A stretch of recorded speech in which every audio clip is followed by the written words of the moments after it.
Welcome back, everyone. It's another episode of Havlicek Stole the Pod.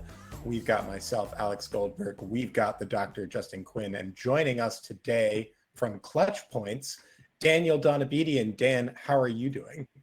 What's up, everybody? Pretty good. Doing well. It's hot out. I'm a little tired because of the Jrue news, but I'm doing well. Yeah, we've got a lot of pretty hot news to cover. It's hot here in Brooklyn, New York as well, but we are going to jump into that in just a moment. JQ, is it hot in Mexico City? Medium, chilly? Cool. Really, we're saying, being honest, it's cool. It's like 63 degrees. We have a remnants of a hurricane lingering over us, tons of rain, cloud cover, and 8,000 feet of elevation. So, yeah, it's a little chilly here, which is, I don't know, not the reason I have all this fuzz on my face. I just don't have time to shave with all this fun stuff going on. Sounds pretty nice for somebody who's currently hanging out in 98-degree heat here in New York City. But nonetheless, we are going to get into it. So we got a lot to talk about. We have a big trade. We have some news around it. We have potential trades to talk about. A little thing happened as well since we last recorded Game 7 of the NBA Finals. Never heard of it. That was at least kind of important. And we're going to talk a little bit about what's coming up tomorrow in a packed NBA news cycle.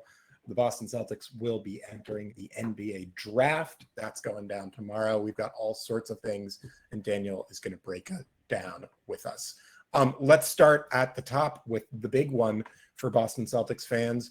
Jrue Holiday, recently acquired as little as 2 years ago, part of the Celtics 2024 title run, played a huge role as their starting point guard, made an all-defense team, and now, just like that, he's going back to Portland for Anthony Simons and 2 second-round picks. Daniel, you're going to get first take here. What does this change about the Boston Celtics? How does it change things for the Boston Celtics? Do you like the deal? Do you not like the deal? Why? Break it down for us. Well, it changes the money, which is the theme of this summer for sure for the Celtics. Now they're, I think, $18 million away from getting under that second apron, which is the benchmark for them. And we're going to be talking about it all season or all off-season long. But yeah, I'm a fan of it. It stinks to see Jrue Holiday get dealt, especially after the years he's had with Boston, even though it hasn't been that long in the grand scheme of things, but just immediately blended well with Tatum and Brown, immediately made an impact. I mean, he was the first guy to come here who had championship experience.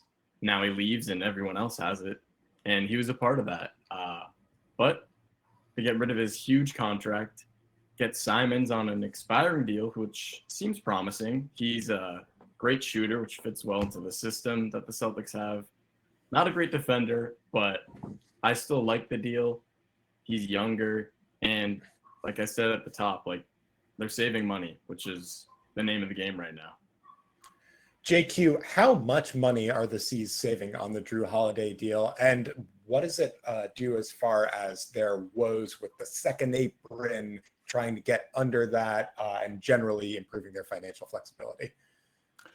Well, it does a number of things. In terms of what it's saving, it depends what you mean when you say that, because they are looking at about $4.7 million in actual payroll savings, but that translates to something in the neighborhood of $40 million in what could be a potentially historic tax bill coming in from that fund's second apron and repeater status, hitting them extra hard. The trade itself, getting off of over $100 million owed to Jrue, could potentially be big in terms of not just like the amount of salary they're wiping off of the future, but the flexibility, as you alluded to, that it gives them, because now they can stick with Simons and see what they have in him, see if he defends well enough, fits well enough, their interests are aligned enough. They can move him for a team that's looking for an upgrade on the offensive end of the floor.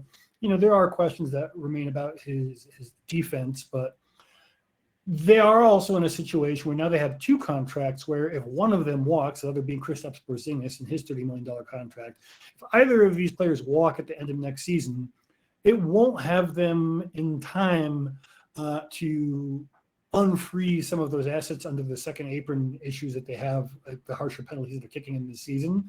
So that won't be great, but they also won't necessarily be trying to unload. Like, let's say Jrue takes a step back this season. They can just deal with the fact that there will be a second apron team one more season in the worst case scenarios, but then they will be in a good position moving forward from there.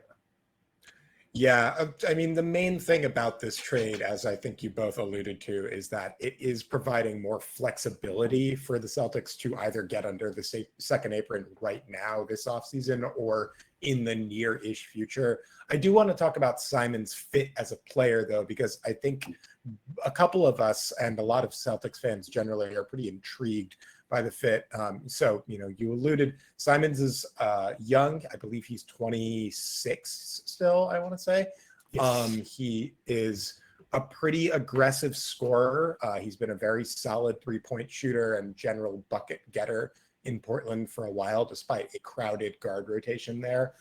He's got pretty significant shortcomings defensively. That's kind of been the big knock on his game, despite having a 6'10" wingspan.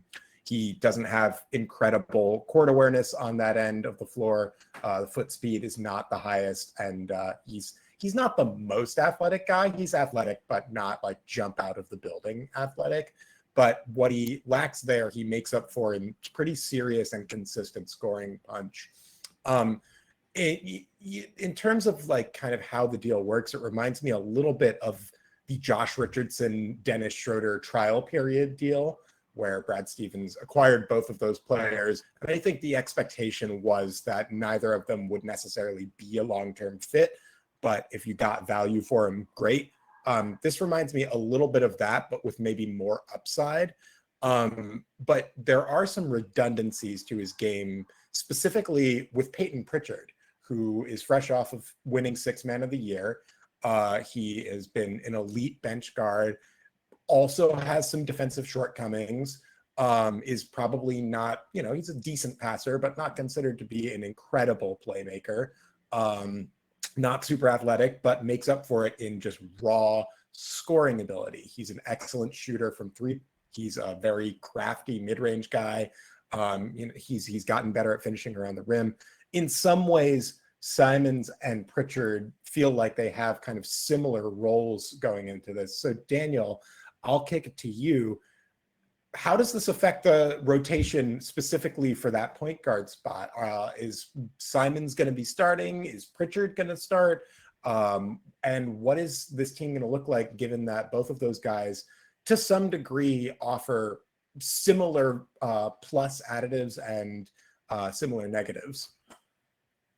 Yeah, if I had to guess, I'm going to say Simons will take that starting spot and Pritchard will continue to be off the bench, which I'd be fine with. I mean, like you said, he was just the Sixth Man of the Year, so clearly he's comfortable there. And I just looked at it. Simons has started every game he's played in the last 3 seasons, so he's probably comfortable with that. Whereas Pritchard is just way more used to coming off the bench. But yeah, I think in terms of offense, it will be helpful, especially with Tatum out, to have that extra scoring. Yeah, they're going to take a step back on defense. I mean, he's no Jrue Holiday. Like we were saying, he's not a great defender, far from Jrue. But still, what they're going to be missing with Tatum is definitely a lot of points. And they'll still have Jaylen Brown, but we'll see where he's at with his knee issues. I still think going more heavy on the offensive side, which they're doing with Simons, and then Pritchard off the bench still, I think that's the right call. And JQ, so this affects the Celtics on the court for sure, but it also affects some of the rest of their roster decisions. Specifically, the Celtics' big man rotation has been the subject of much scrutiny, very much in flux. Kristaps Porzingis is both expiring and in trade rumors. Al Horford and Luke Cornett are both free agents. The only big that is currently on the team that is, I believe, signed and has even sort of long-term prospects that we can rely on is Neemias Queta, who I think most people would agree is not at the level of being a legit rotation big yet. How is this going to impact the Celtics bigs and their free agency plans? Well, before I address that, I want to push back on the idea that Simons will necessarily start. I think it's going to be a little bit more open. I think it's going to be a little more competitive, maybe even situation dependent. I think we can all agree that probably Pritchard is the better defender at this point, right? So he might actually fit better with the starters, and then you can leave the, shall we say, less than ideal defensive qualities of Simon's game to second units where he can also feast against those matches. So it would be still, something that can be hidden pretty easy with Boston's switchable defense in general. But I think that there is a pretty good case to be made for him being on the second unit. Not necessarily any either way decided. I think we could see some experimentation early on and see who fits better where.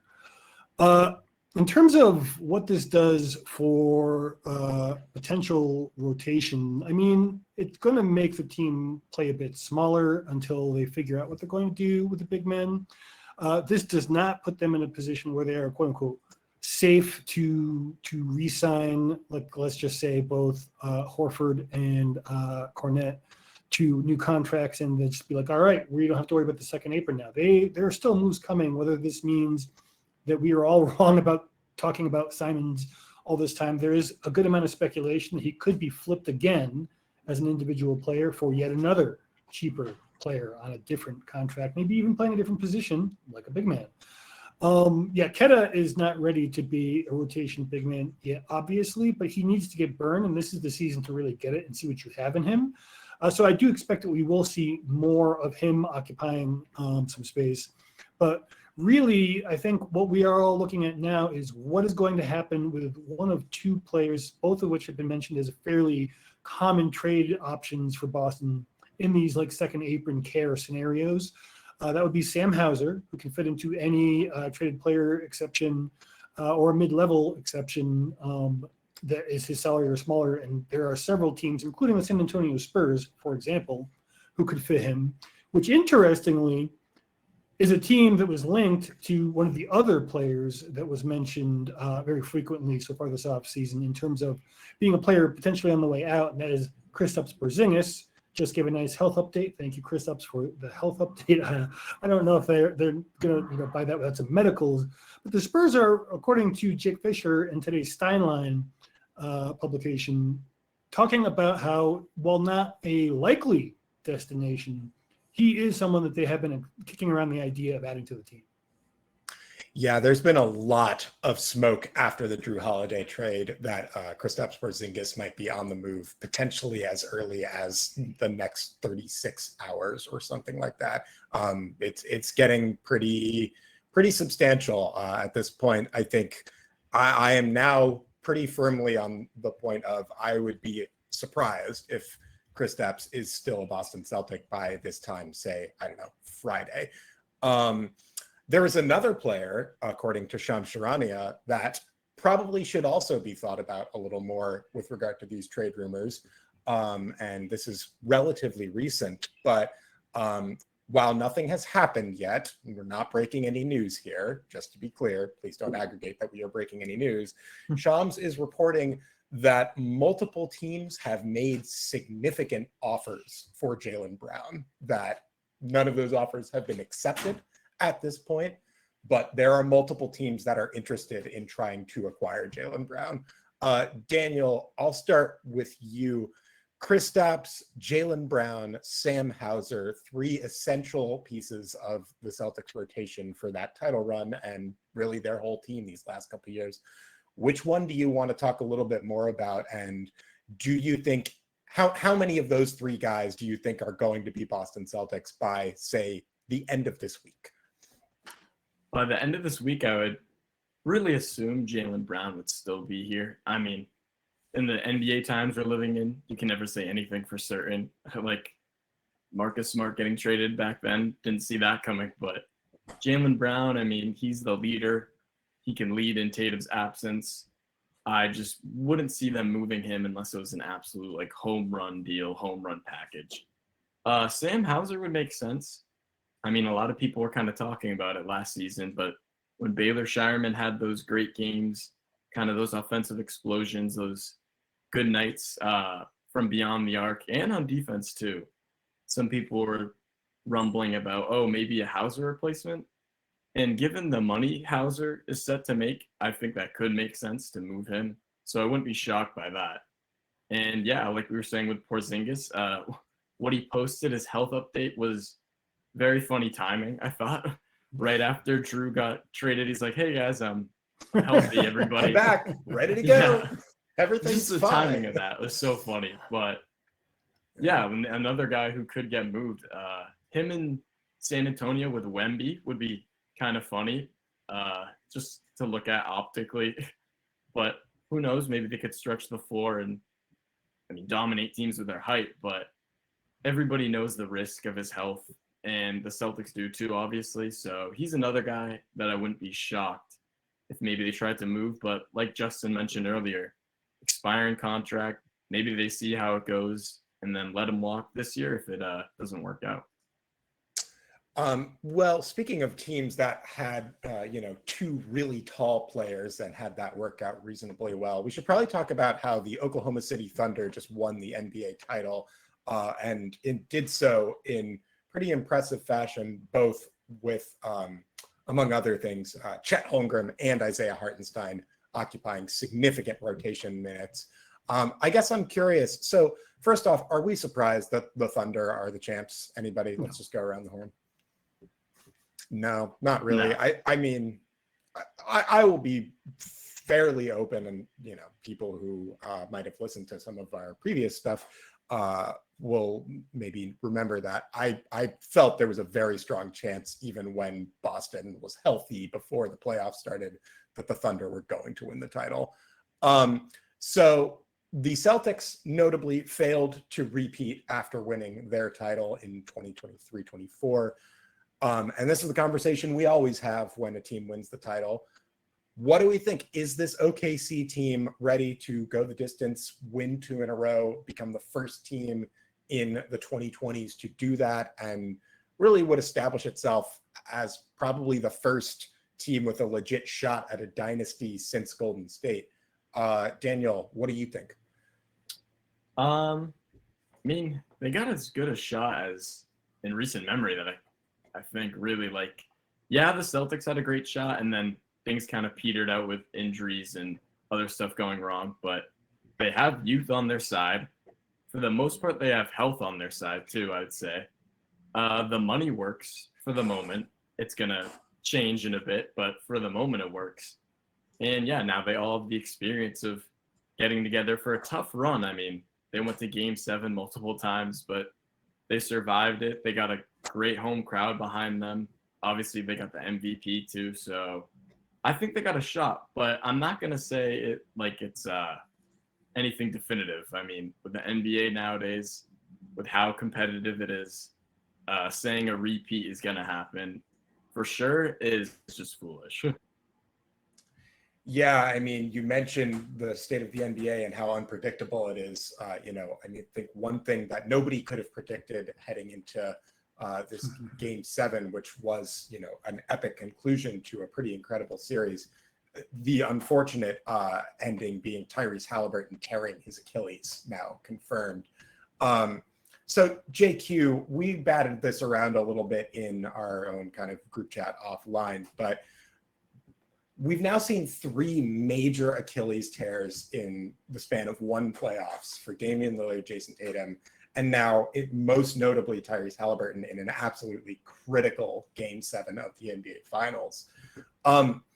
It's obviously devastating for the Pacers and Pacers fans, for Tyrese Halliburton, who will almost certainly be missing all of next season. What is happening? Why are we seeing so many Achilles injuries for players that really are not that old? Usually the Achilles injury is one, Damian Lillard exception, but the Achilles injury tends to be one that you see more with players in their late career. Jayson Tatum and Tyrese Halliburton are not that. What are we looking at? Why is this happening so frequently? And is there anything that the NBA can do to manage this? I don't think it's all on the NBA, to be completely honest. So a friend of mine posted a graphic talking about how kind of misunderstanding what was going on with the injury as a whole, and saying that like people used to wear like Chuck Taylors in the NBA as their primary form of shoe wear and never had these kinds of problems. And it's not just like I did this move one time and that's what made it happen.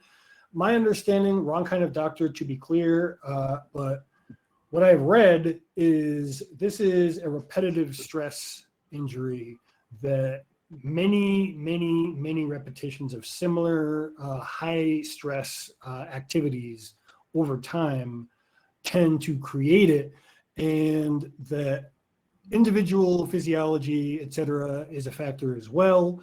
But ultimately, the main cause of this is the amount of work that people are putting onto these muscles, pushing them beyond their ability to remain stable.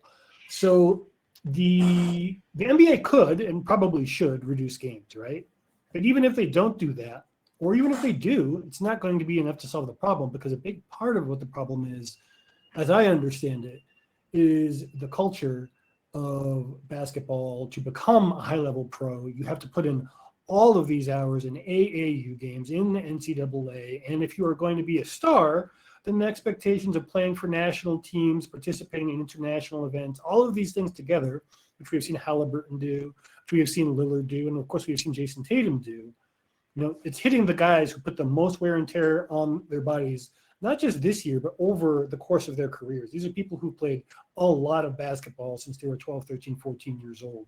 So it's going to take a lot of change in how things are viewed. But in the short term, I think one thing that they can do, and they should do, honestly, is anytime a player is complaining about a calf injury, you sit. Yeah, seems reasonable. All right, Daniel, anything else we missed from the NBA Finals? The Thunder, congratulations to them. Congratulations to their fans. And Clemente Massa, congratulations to you, buddy. Anything we missed about the Finals? I mean, just the shot of Tyrese Halliburton going down was so heartbreaking, but just to see him at the end of the game after they lost in the tunnel, like there for his teammates, was just kind of what sports is all about. And just a quick shout out to Alex Caruso, Cason Wallace. I feel like those guys kind of swung the momentum for them in that huge Game 7.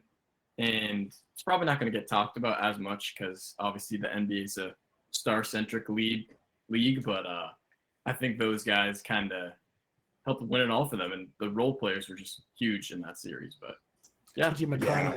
Yeah. That Lou Dort Caruso backcourt is pretty special stuff. And obviously we should probably also give some due to the reigning MVP and finals MVP, Shai Gilgeous-Alexander, who was spectacular. I'm not sure he's as good as Michael Jordan or Kareem Abdul-Jabbar yet, but he's quite good. And he's going to be here for a long time. Former Thunder also made the news this week. Kevin Durant is a Houston Rocket. Shout out to my various friends and colleagues in Houston. Is this team a contender? Let's go real quick. A contender, pretender, or outright fraud? Daniel, you're first. I would say contender in the West, but I mean, the West is so packed that it's kind of hard to say who's going to come out of that next year, especially because there's still pieces in play this offseason. But I mean, Houston's defense is really strong. Their offense wasn't as great. Now they have one of the best scorers in the NBA history, so that should help. Obviously, he's in the twilight of his career, not the peak, but I think it still makes sense. And the Rockets in Udoka were not shy about wanting KD, and they got it done. So I think they should be happy in Houston for sure. JQ, what do you think? Are we buying Houston stock? I am buying the Houston stock of the team I think they are going to be by the time the postseason is over.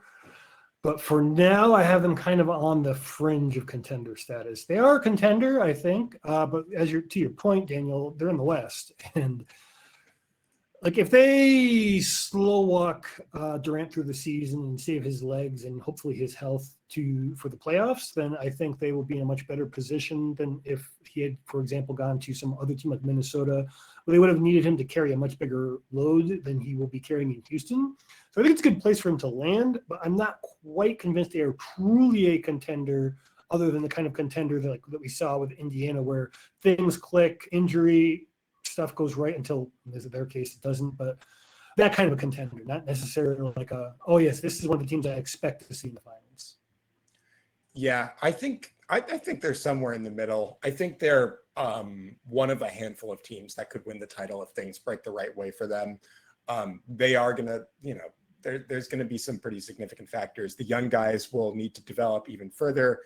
They got to figure out how KD fits with the offense. He is the most versatile and adaptable player maybe that we've ever seen. So that shouldn't be too much of an issue. But health obviously matters a lot. KD is no spring chicken. Regardless, the big thing for me is that this is a home run no-brainer of a deal in terms of what Houston gave up. With apologies to Jalen Green and Dylan Brooks, you guys are not Kevin Durant. Kevin Durant is a better player than both of those guys. And if Houston's trying to get serious about going after winning a title, giving up two decent but not incredible rotation players and then only a single first-round pick is a pretty great way to get that done. On the other side of things, what is the plan in Phoenix here, guys? I mean, truly, what are we doing here? Like, Daniel, you digging out of a deep hole. Well, they got a lot of guard play at least. But first off, I'm going to say congrats in advance to Bradley Beal and his agent and the no trade clause they cooked up. Because, I mean, I don't know how they did that. Now they're sitting pretty, making a lot of money. I don't think they're going to be good, but I don't know how he worked that. But yeah, to your point, I don't really know. Jalen Green to Phoenix, I don't really understand that. I don't know if they're going to stick with it. It seems like they are from what I've heard. But yeah, it's kind of a mess. At least they have a owner who's bought in, I'll say. But I don't know if he's doing the right things at the moment because, I don't know, things just seem a little sticky. And like we said before, they're in the West, so that just makes everything worse. JQ, so this team is baffling in that they have $160 million now committed exclusively to guards in Bradley Beal, Devin Booker, Grayson Allen, Vasily Micic, Damian Lee, and now all of that on top of throwing in Jalen Green. Like, how is this going to work? There's no way that they can bring this team into next year, right? Like, what is the plan? They have to move some other pieces. I mean, small ball can work in bursts, but that's very, very small ball. I mean, Nick Richards is, I think, their only big man, right? Yeah, something like that. I think that's right.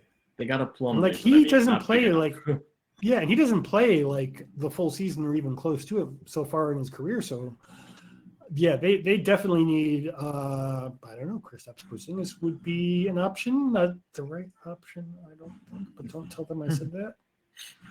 Yeah. No, they're going to need something. I'm fine to have Dylan Brooks in Boston. That would be fun. But I don't think that's going to happen. Other moves, the Pelicans dealt CJ McCollum to the Washington Wizards, along with Kelly Olynyk for Wizards' future second. Oh, they dealt a second to the Wizards for Jordan Poole, Sadiq Bey, and the number 40 pick. We don't have to talk a whole lot about that trade. That is a trade that happened. And then I guess the only other big thing that we should maybe mention is the Los Angeles Lakers sold their team for, well, the most money ever in $10 billion valuation to Mark Walter and company. Mark Walter, of course, notable for owning the Los Angeles Dodgers, one of the most dominant baseball teams in the world under his ownership. By all accounts, the Walter Group is extremely serious about modernizing and streamlining the Lakers' operations. What do we think are things going to change up for the Lakers? How are they going to change up? What does this look like? JQ, I'll go to you first on this one. Well, I think one of the biggest questions in my mind is how many of his clients can Rob Pelinka get back when he's no longer leading the Lakers? Because they're going to get competent. With all due respects to the Luka Doncic trade, I do not expect that they will have even a vaguely similar front office very, very soon. And I expect that they are going to become a competent, well-funded team that is going to field and pay players in a way that will, I'm sad to say, put the Celtics stranglehold on the most championships in danger in the not too long future. Daniel, a lot of people have talked about with these franchise sales, the Celtics, the Mavericks, the Suns, the Hornets, the Wolves. These things are flying around all the time. The price of an NBA team is just going up and up and up. How is this going to affect potential expansion talk, which the league has been kind of flirting with for the past few years? Yeah, I would really think it's coming at some point relatively soon, maybe in the next, I don't know, like 2 to 3, 3 to 4 years. They have cities for it. I mean, Seattle, I feel like that's the perfect spot to start. Bring a team back there. There's already a fan base and grow it more there. The only thing I really don't want to see with expansion is another Vegas team. Now, is that going to happen? Probably. Mexico. Justin, I can't help but notice that it seems like you've reacted quite strongly to that prompt. Yeah, no.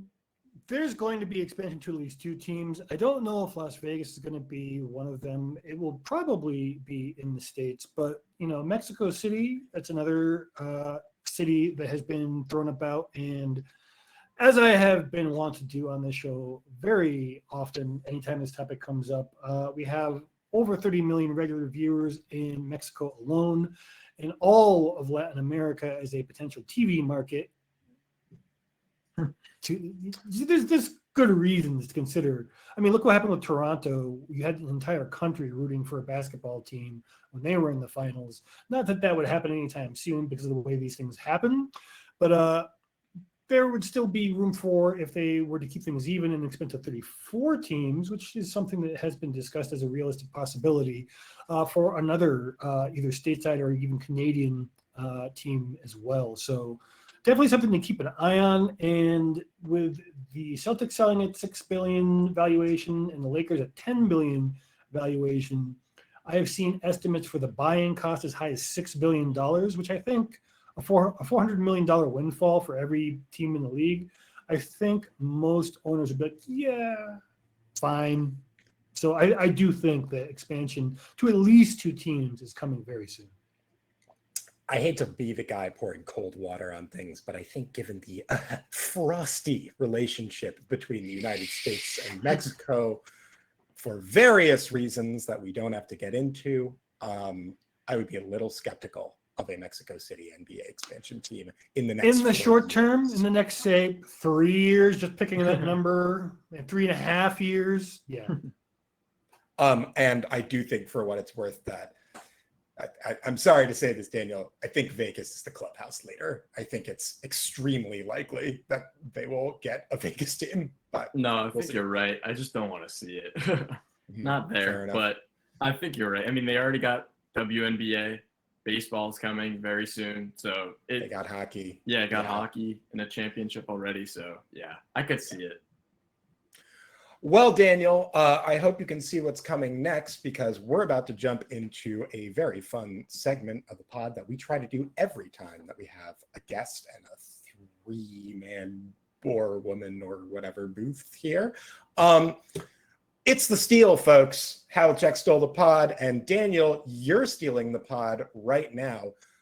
We have given you a look at the rundown. You've taken in what's on the rundown. You know what's not on the rundown.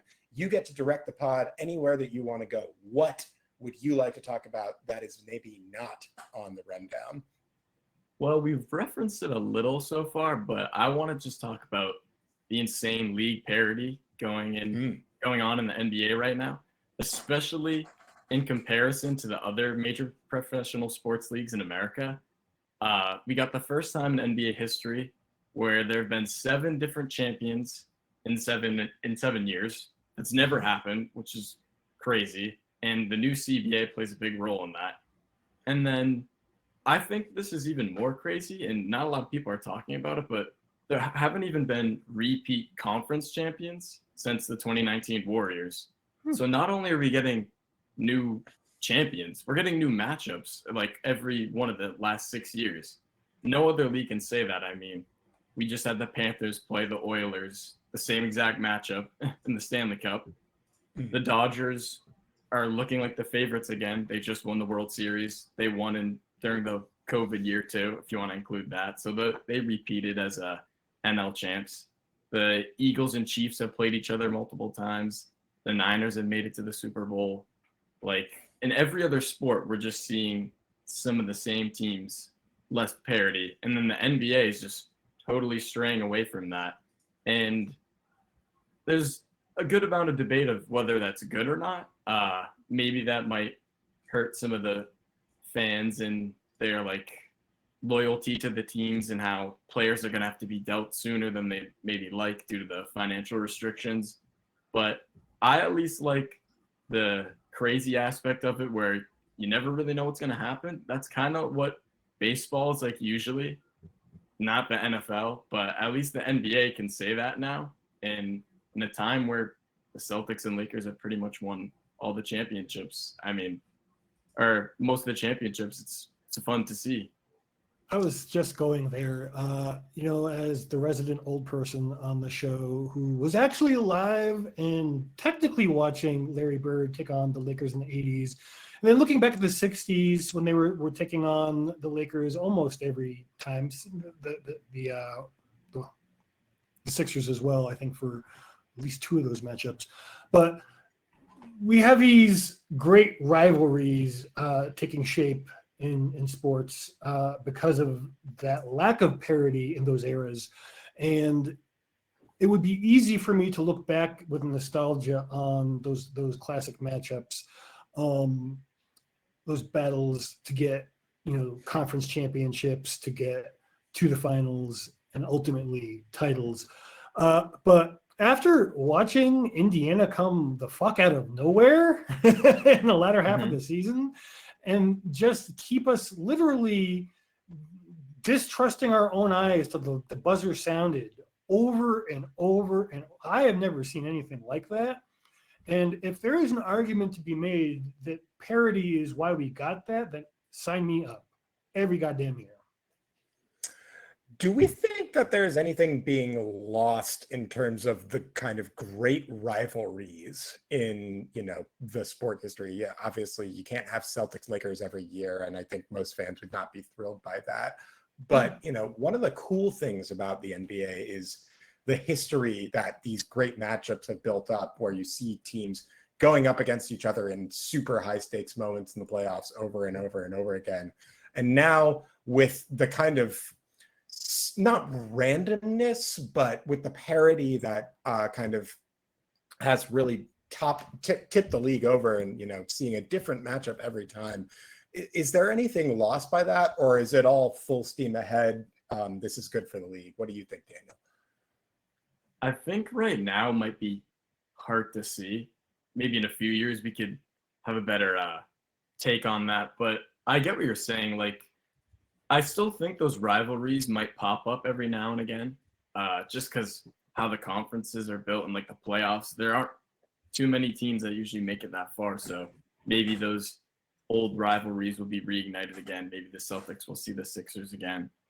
But I think for maybe the new fan base that might not be as crushing, it's kind of tough to say growing up in New England going against that, because obviously the Celtics and the Lakers, the Red Sox and the Yankees, those rivalries are like built into the city. But maybe if you're living elsewhere, maybe not with teams with those historic rivalries, which is most of the league, you might think differently. So there's some loss, but I think we'll get a better idea in a few years. This has been brought up a couple of times on this show in the past relative to the in-season tournament, or whatever they're calling it now. I've lost track. Apologies, NBA. But bring back divisions, right? And have those be the groups. And then you'll have some degree of rivalry every single season between the same teams, right? And divisions would be, I don't know, useful again for the first time in like 20 something years. Yeah, the NFL Yeah. does that well. Yeah, no, and one thing that could be actually kind of fun is in that randomness, like having this kind of parody, having all of these different matchups, to see the classic rivalry come back when it does, could be a fun time. JQ's connection is looking a little dicey. We're going to keep rolling, and hopefully he comes back. So Daniel, as much as we would love to talk about the league parody, and we will continue to do that, there are a couple other things that we want to jump into. Most notably, the NBA draft is coming up tomorrow, and it's going to be a big one. Obviously, many expect Cooper Flagg to be the number one pick, going to the Dallas Mavericks. It's a little crazy that the Dallas Mavericks have the number one pick, but here we are.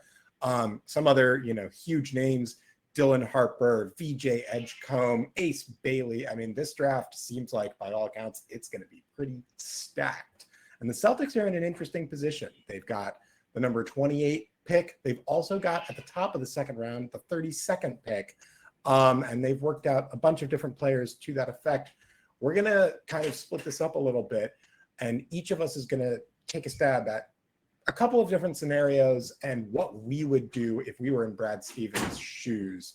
There's a few different ways that this could go. For the Celtics, they can stick at their picks, and they can pick the players who are there, who they like. They can trade back if they feel like there's nobody at, say, 28 that they really love, and try and accumulate second round picks or other assets.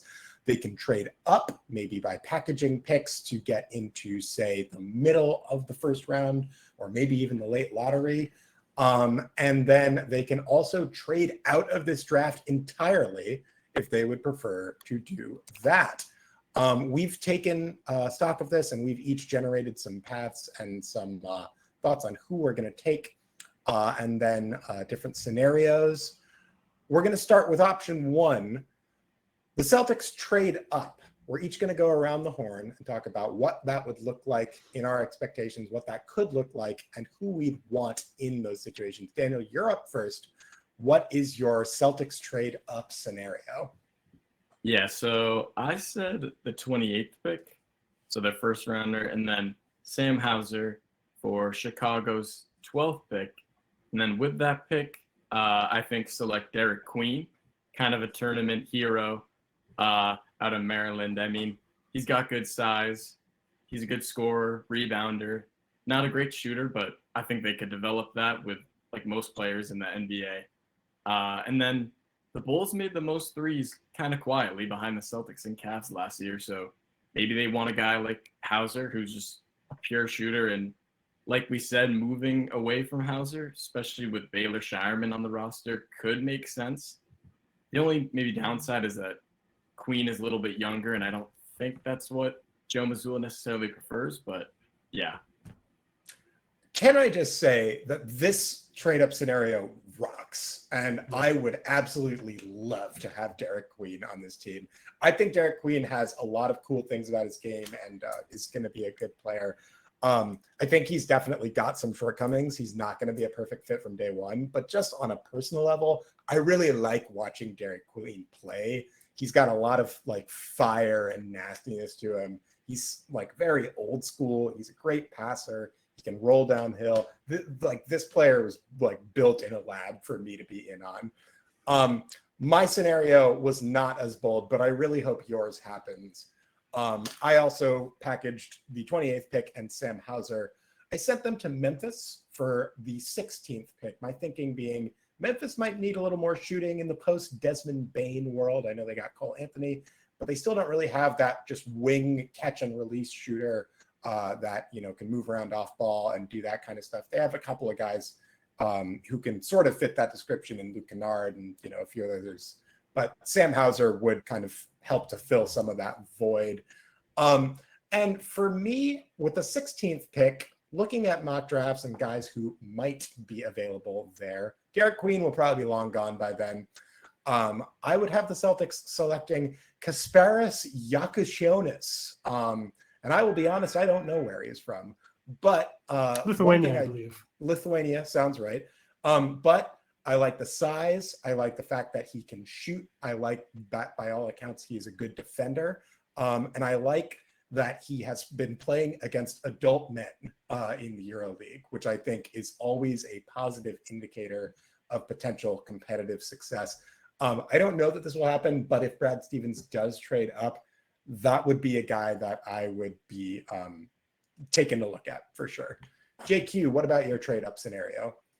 So we all kind of had a similar structure involving shipping out Sam Hauser. Apologies, Sam. It's not that we want you to go. It's just that you are such an easy contract to move in these scenarios. So it's not that we are all poo-pooing the value of Hauser. It's more the value of Hauser is what makes him such a useful chip. And for a team like the Spurs, who really need some reliable three-point shooting, it seemed like you might be able to convince them to part with the number 14 pick in a similar structure. For me, I had Cedric Coward as an option just because we have two injured wings that we are hoping come back as themselves. But if one of them doesn't, having a guy like Coward who has, he's still raw, but he has a huge wingspan, is hyper athletic, can score, can defend. Basically, he's got a loose handle like another wing on the team I can think of that we all love anyway. You could see the vision of how he might be able to step into one of their roles and kind of provide more of a synergistic boost on the wing than necessarily rising to the levels that either Tatum or Brown did if one of them was not quite themselves. So for me, this would be a bit of an insurance plan for the future if he was even on the board. There's been talk that he could fall as low as Boston's current range without trading up. And there had been talk that he might go even higher than that. So who knows?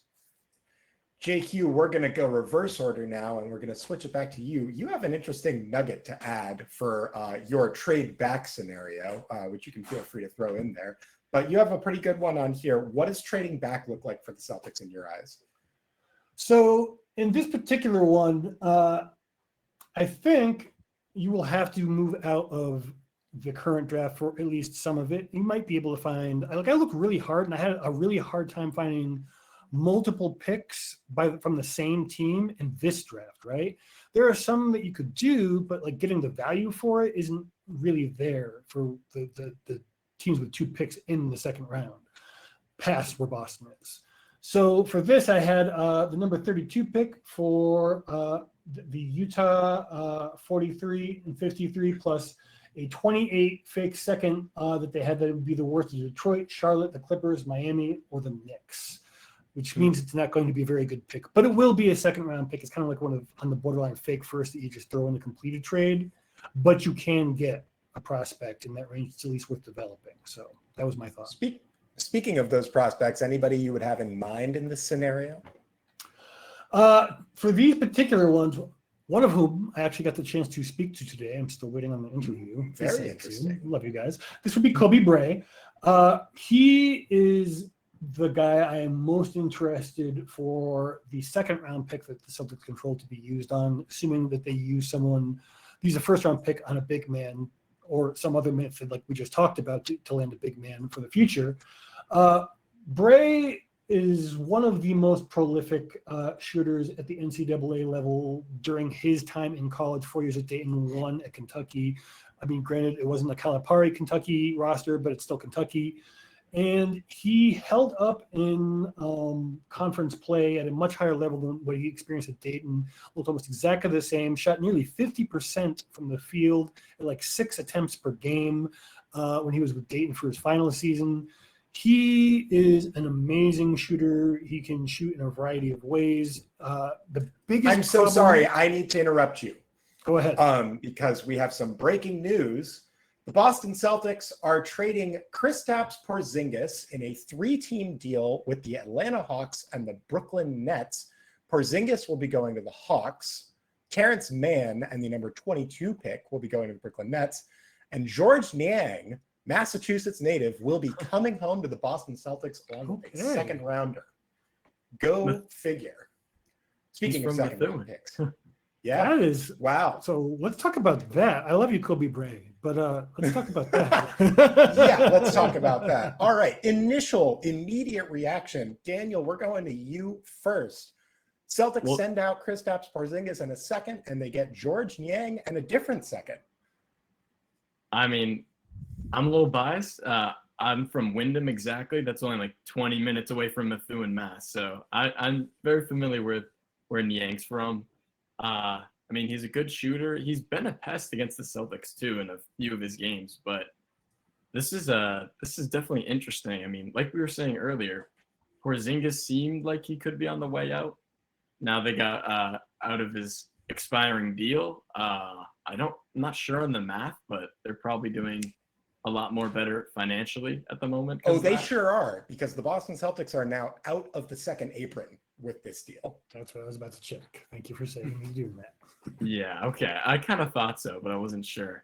I kind of wanted them to maybe try and move on from Porzingis if they were going to move on from somebody.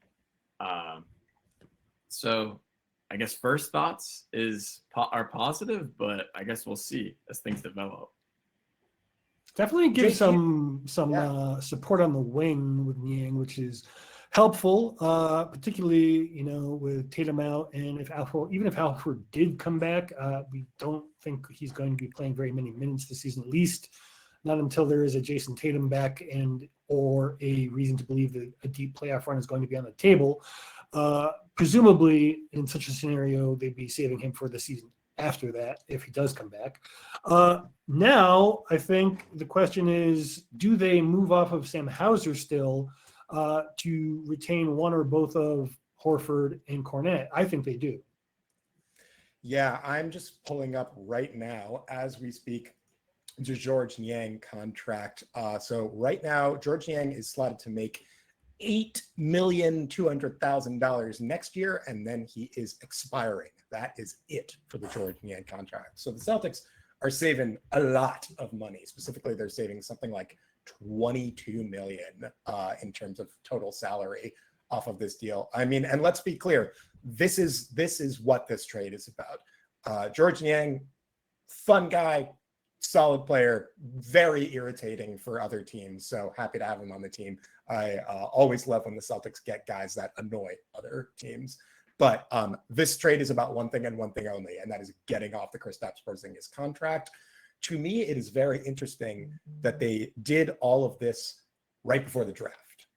And that to me suggests, JQ, you might be onto something with regard to Sam Hauser and the likelihood of him being moved going up. Because to me, this feels like they are setting up for at least one more move to try and figure out how to acquire another player while still staying under that second apron. I would not bet on Anthony Simons being extended right now, but it does feel like this is setting up for one more trade at the draft. And that's, I think, something that we should talk about maybe in just a minute. But I think the main thing here is Kristaps Porzingis, had a kind of weird run with the Celtics where when he did play, he often looked great with this team and elevated their ceiling to extremely high highs. He was in many ways a perfect fit with Tatum and Brown. The problem is that he did not play very much for this team. He missed at least half a season for 2 seasons and missed almost the entirety of the title run with a couple of notable key moments exceptions. To be sure, but yeah, most of it was done. Couple of key moments, but missed almost all of that. And then on top of that, played this playoffs, but was a shell of himself, was not able to, because of that viral infection, he was not able to play at the level that we were accustomed to seeing him play at when he was on the court. Very strange run. And yet he won a title. He contributed to winning a title in Boston. I think the fans really liked Kristaps Porzingis in his kind of weird WWE wrestler intros. But this team was too expensive, and now it's not. Now the Celtics are under the second apron, and Brad Stevens still has a decent amount of stuff to work with here. Yeah. Any additional thoughts on the KP trade before we move on? We're going to go rapid fire for our remaining draft prep and then wrap this up. I mean, I don't think any Celtics fans are going to forget game one of the finals. Yeah, he's missed a lot of time, and I mean, it makes sense why they had to move off of him. Just such a question mark in terms of health.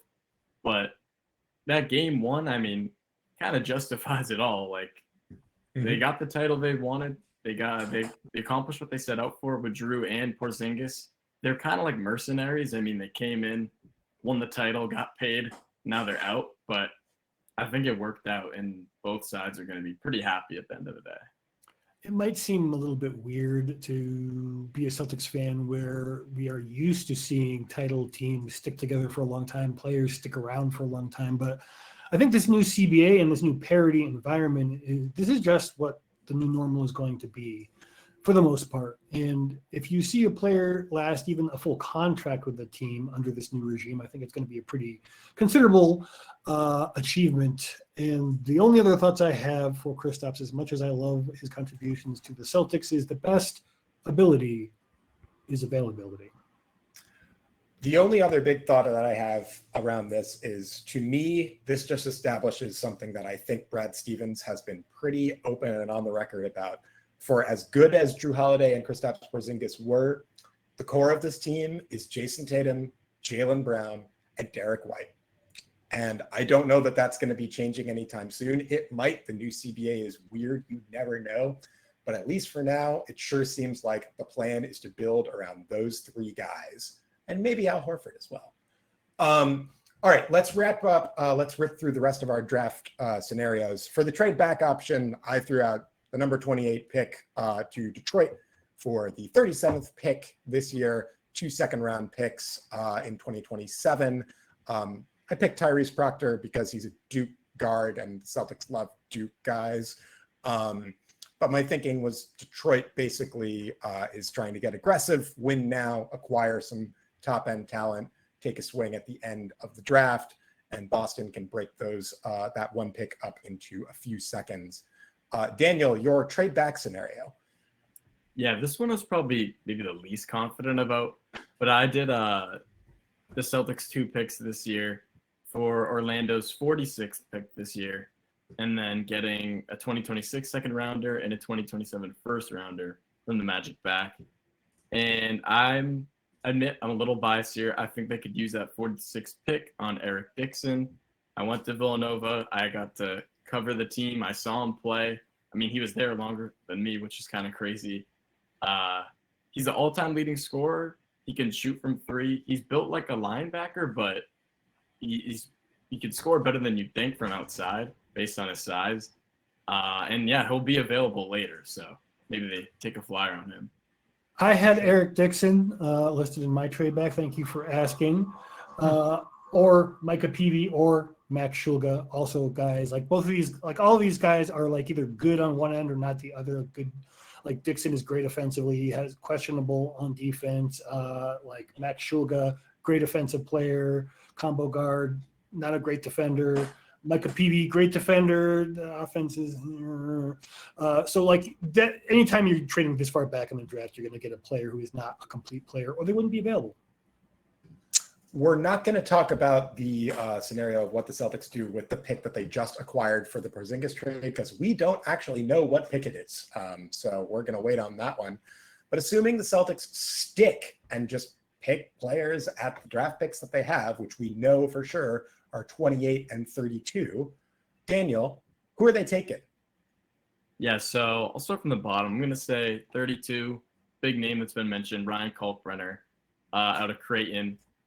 I mean, he's a 7-footer. He's got big size, which is what they need. I mean, they just moved Porzingis, Cornette, and Horford. I mean, I think Horford will be back. Cornette, free agent still, so it's somewhat of question marks, but get a young center in there who is still experienced. I mean, he's 23, kind of like the Baylor Shireman situation. And I mean, they played together at Creighton, so they already have that chemistry. They can get info about him straight to Brad from Baylor. But yeah, he's already experienced and a little older. And I think Joe Mazzulla prefers that.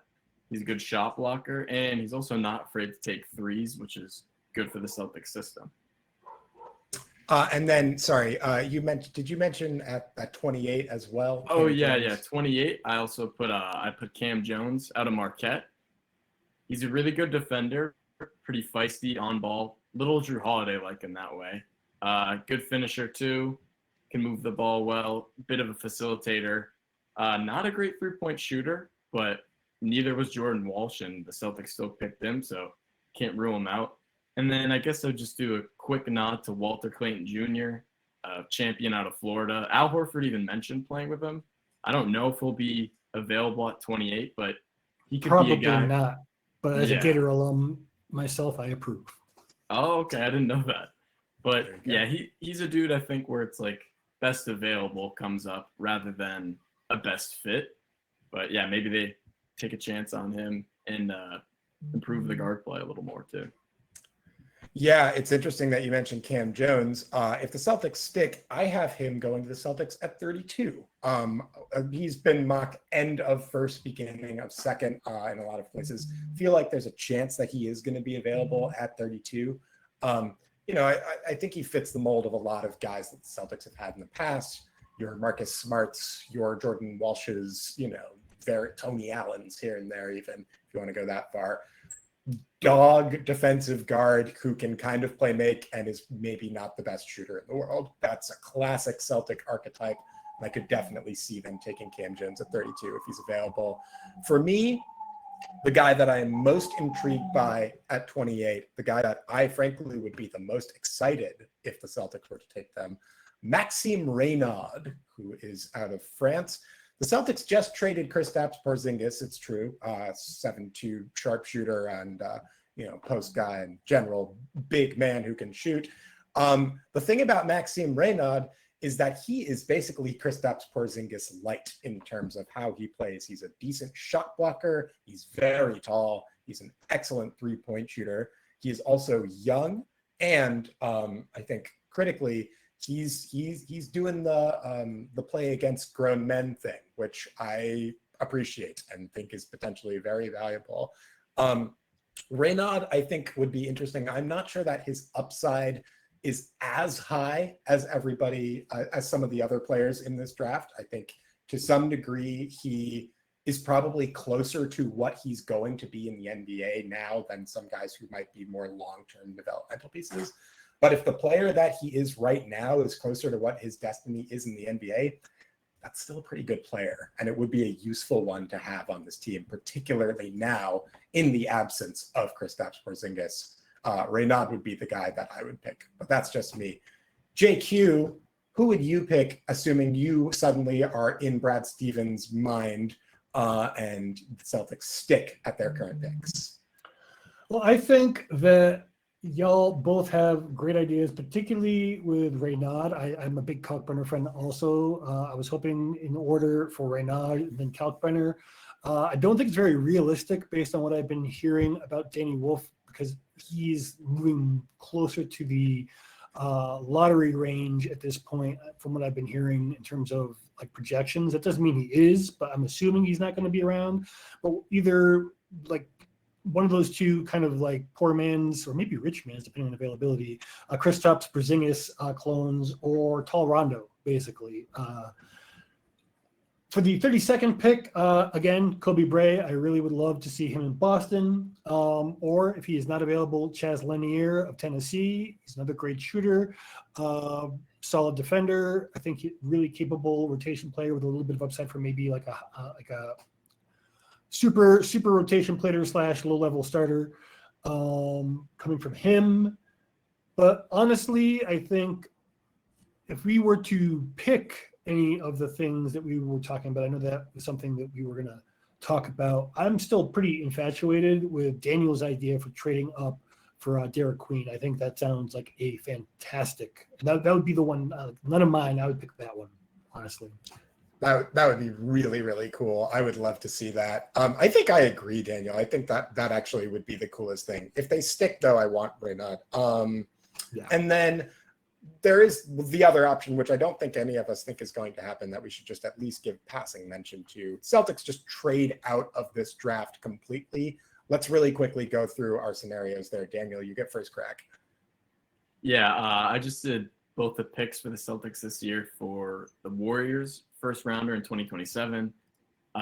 Warriors got Curry and Butler aging, even though they don't look like it, but they're pretty old. I mean, maybe they'll try and max out in the draft now, and maybe they're on the decline, probably, given some of the injury issues they've had. But yeah, that's just a quick rundown. I went with the 28th and 32nd pick to Sacramento for a 2027 first. I don't know, man. Vivek is doing stuff. He is certainly doing things, and That's not good though, right? I mean, maybe generally, not, but if they have a guy that they love and they just really want to get, then who knows? Maybe the Kings are willing to part with one of their firsts. Probably would be. I mean, I would think they would not be foolish enough to do that without protecting that pick, but who knows? JQ, trade out scenario. What do you got? we all kind of looked at teams that would maybe make a bad decision about wanting to add some talent right now to compete when maybe they probably shouldn't. And I went with that as well. I took the 28 and 32 for a Milwaukee 2031 first round pick. Presumably, no matter what, Giannis won't be there. And presumably, they will just be rebuilding if what I think having Dame on their roster is going to do to them long term. I don't think they should do this, but if, again, they were desperate to try to keep Giannis happy, this could be a way to add 2 playable rotation players to the roster. All right, good stuff. That's the draft breakdown eventful pod here at Havlicek Stole the Pod. We're going to wrap things up really quickly. We like to do this at the end. And then I will go first this time. Something to remember or forget. It can be from basketball. It can be from our lives. It can be from whatever. I am going to remember Jrue Holiday's contributions to the Boston Celtics, in particular. Kristaps, not saying you didn't contribute anything. I, of course, appreciate Game 1. Jrue Holiday, to me, was the reason that the Celtics went from a good team to a title team in many respects. He was just outstanding in the 2023 playoffs. He was pretty good in this one. He had his up and downs, but just a steadying hand, vet leadership, and really, more than anything, just a joy to watch. I just love watching Jrue Holiday play basketball. He's really, really cool to watch. He's got, all sorts of weird, nifty tricks in his game. A lot of classic vet stuff, just shouldering guys out of the way, careening to the basket, coming up with critical rebounds when you need them in the absolute highest leverage scenarios. And of course, just the absolutely outstanding perimeter defense that he crafted with Derek White. I'm going to miss Jrue Holiday. I know why they had to trade him. I understood that when they traded for him, it was definitely going to be in that mercenary capacity. But man, that guy was a great Celtic, even if he was only here for 2 years.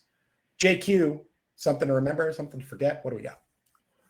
Well, I was going to talk about the Pacers' unkillability, but we kind of already touched on that. And you also kind of touched on another thing I wanted to remember, but I'm more specific when talking. And really now the Celtics find themselves without 2 of their best interviewees, with Porzingis leaving as well. But Jrue has always been such a great interview. He took my food questions seriously, and that Raising Cane's availability that he had last summer, and the tendency of him to help me turn. Wow, that sounds like I'm really breaking some news here, right?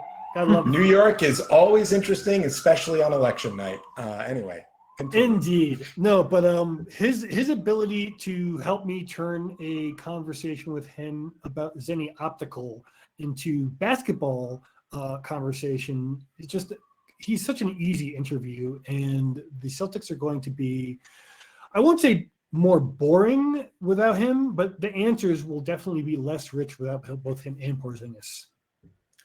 Daniel, you get the last word. Something to remember, something to forget. Basketball, life, everything. What do you got? Well, adding to Justin's point really quick, I mean, I definitely agree with Jrue Holiday. Just a good human too. I mean, what he brought to the city, the community of Boston. I feel like he instantly embraced it, even though he's just here for 2 years. And he won the Sportsmanship Award. He won the Social Justice Champion Award too. And as far as interviewing for Porzingis, I feel like he would just blurt out the truth sometimes. He wasn't as crafty with the media as some of the other players, so I guess I'm gonna miss that. But for my thing to remember, I would just say TJ McConnell. Before we get swept up in the offseason and the draft, which is literally about to happen, I just want to highlight like what he did for the Pacers. I mean, in Game 7, he's putting the team on his back in the second half, even getting like doubled at times by the Thunder. Just this undersized point guard, and he's really making them sweat. And even prior games to that series, he was just excellent. And in an ode to the name of this pod too, just what he was doing, stealing those inbound passes. That's stuff you see in like a intramural game, and he's doing it in the NBA against like the reigning champions now. Yeah, we see Jose Alvarado do it every now and then, but to do it in the finals and to really make a world-beating team sweat like that with your superstar down is pretty impressive, and just wanted to highlight that before the finals slowly get a little forgotten. Nice. Well, Daniel, thank you for coming. Before we wrap up, where can we find your work again? Yeah, just check me out on ClutchPoints, especially just look up my name, Daniel Donabedian ClutchPoints. You'll find everything I have to say about the Celtics there. And just catch me on Twitter and Blue Sky too. Daniel D1214 at Daniel D1214. That's it. JQ, where can we find your stuff? Well, if you're listening to this, you are probably hearing a good chunk of the auditory version of my stuff, quote unquote.